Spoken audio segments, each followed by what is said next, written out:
Alright, so here we are. You are dead, playing as the blue team to the north, their opponents, the Immortals, as the yellow team to the south. Yeah, and the tank lineup from both these teams pretty standard. I can't really see anything that is surprising. On the Immortal side, they do go with 4 heavy tanks, so 2 AMX-50s, 2 IS-3s, plus an AMX-13. So that Elite Scout, the series actually going early on to this central Ivy area. You can't see it on your map right now.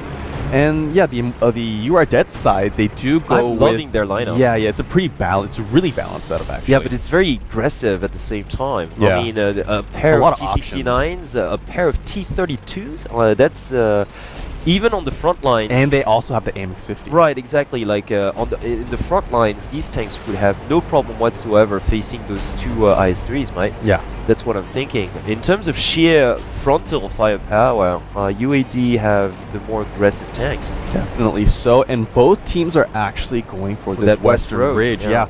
And what I am liking is that the Sirius was, like you said earlier, was left to the Abbey, so he always has the option of either going for a flank or a capture of his own, or go hunting for T1s.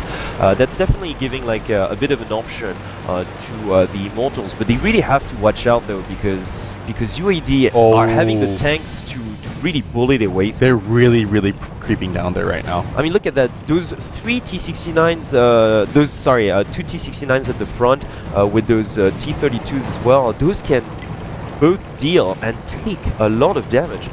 Yeah. So it's all going to come down to how they're going to engage on that west road, because there are a lot of really tricky just parts of the map to the west road where ambushes are pretty much it's a paradise to make ambushes.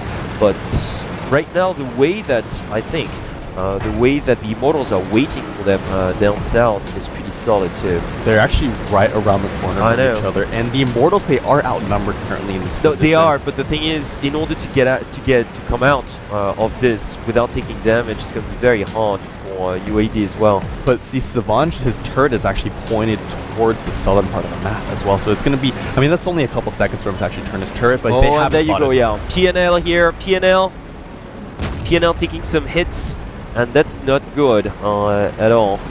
Yes, Savage actually, yeah, he is turning around right now. He almost took 400. Yeah, Godcow actually also taking a lot of damage right there. So trading pretty evenly, but look at Onion Head actually swooping around, trying to go for a flanking maneuver of his own. He is in a T69, so he has a lot of mobility. He should be able to make it actually behind this this Immortal line here, and they could be in some trouble right now. Oh, they are in trouble. They definitely are in trouble. Look at UAD, it's so aggressive. Yeah. Such an aggressive move coming from UAD. They're almost, they can afford to do it. They nearly surrounded their opponents. Yeah. I think they have surrounded their opponents. No. I mean, I think the Sirius is coming back down to support his tanks. There's no way he can take on the T69s. Exactly.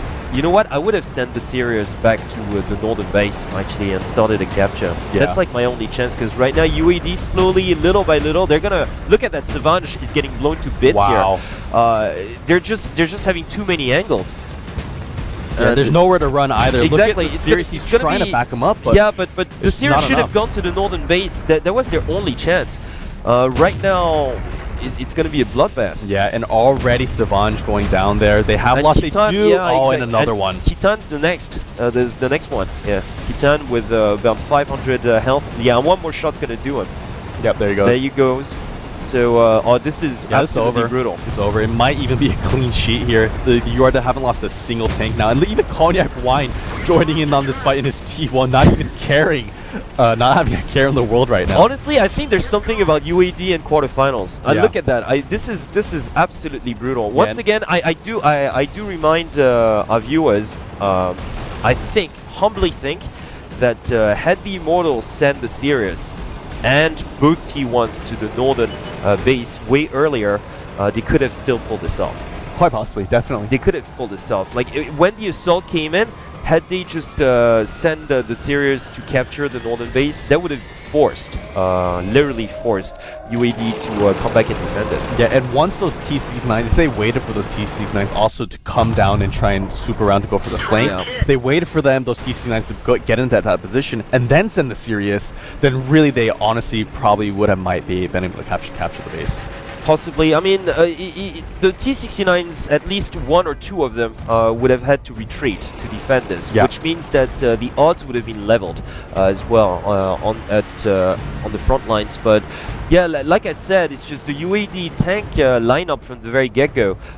You knew that they're going to charge in. Yeah. Pretty much, because they had the better frontline tanks. Or maybe even more so because the Sirius had to be on the heavy area, so he wasn't there to help his mates from the get-go either. So definitely having the advantage. That was actually a